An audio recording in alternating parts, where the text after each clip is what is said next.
السلام عليكم ورحمة الله وبركاته. جايبه لكم بقى عيش تحفة وبيفتح بقى. بصوا بيتعمل معانا سندوتشات وجميل جدا جدا.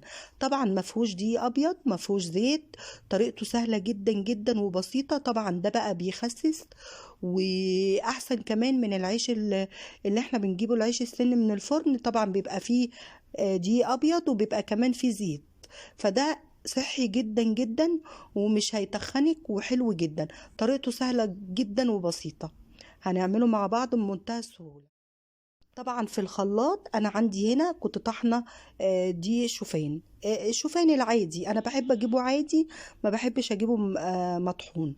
فانا بجيبه بطحنه في البيت. وعندي هنا كمان الدقيق الاسمر، بحط نص دقيق ابيض، دقيق الشوفان، والدقيق كمان زي ما انتم شايفين كده الدقيق الاسمر. يعني لو هتحطي كوبايتين دقيق شوفان هنحط كوبايتين دقيق اسمر. انا بعمله بالطريقه ديت. بصوا نص ونص. هحطه بقى في الخلاط وهحط كمان ميه دافيه كده. هحط زي ما هياخد. يعني انا دلوقتي هحط كوبايتين ميه دافيه، وهحط بقى ايه شويه صغيرين من الملح، وشويه صغيرين باكت. لو انت حابه تحطي السكر الدايت حطي، بس انا ما بحطش بصراحه. انا بحط ملح بس. هضربهم في الخلاط كويس جدا لحد ما يبقى ايه معايا عجينه. في مكونات تانية هنحطها حلوه جدا بتساعد على الاحساس بالشبع، وكمان هتخسسك جدا. يعني انتوا لو بصيتوا على الفيديوهات بتاعتي القديمه والفيديوهات بتاعتي دلوقتي هتلاقي ايديا باينه ان هي خاسه. طبعا من العيش ده تحفة بجد تحفة، وباكل منه كل حاجة. يعني لو عاملة اي اكل باكل منه عادي. مش بعمل بقى ايه النظام الاكل بقى العادي. لا، باكل من اكل البيت بصراحة، بس بقلل الكمية. طبعا بضربه كويس جدا، ولو هو ما اتضربش بقلب كويس الخليط معانا الشوفان ودقيق اسمر بس. لو انتي ما عندكيش الدقيق الاسمر انتي ممكن تحطي بداله رده. زي ما انتوا شايفين بقلبه كويس، وبعد كده بزود ميه تاني لحد ما يبقى ايه عجينه معايا، يعني عجينه لينه كده عامله زي كريب. هوريها لكم دلوقتي. طبعا الخلاط بتاعي القديم اللي انتوا شايفينه باظ، فانا بستعمل القديم مش الجديد. بصوا الخليط عامل ازاي تحفه، ما شاء الله. بصوا عامل ازاي. دي بقى ده انا عايزه السمك ده بتاع العجينه. زي ما انتوا شايفين بقى معايا هنا كنت جايبه البرطمان دوت، برطمان بذر الكتان من شركه امتنال. وعندي هنا بذور الشيا. هحط من البذور الشيا معلقتين، وهحط كمان من البذر الكتان.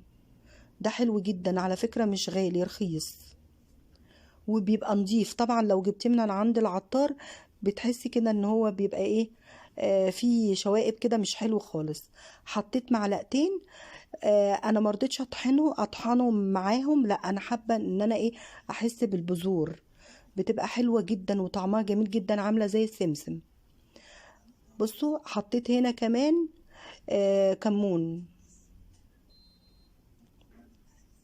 حطيته حصى ما حطيتوش ناعم. طبعا بيفرق قوي قوي لما بتيجي تاكلي العيش بيبقى طعمه تحفه.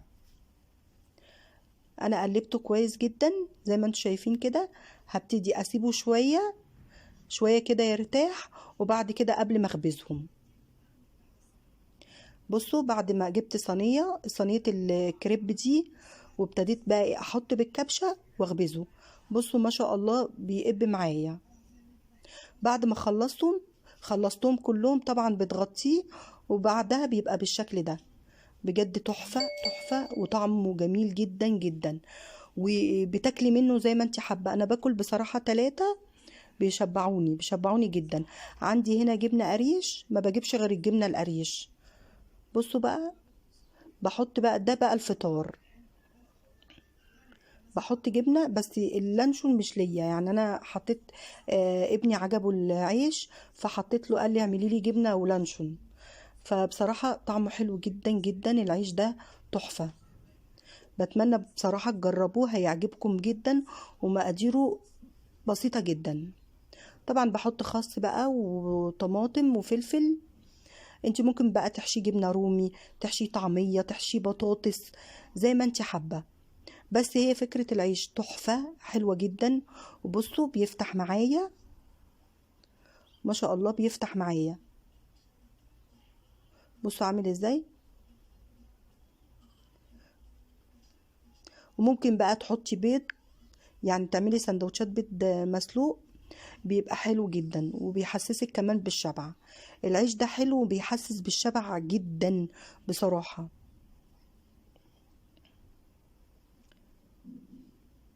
بيتحشي زي ما انت حابة، بصراحة حلو جدا. بصوا بقى كده السندوتش بقى جاهز معايا ازاي.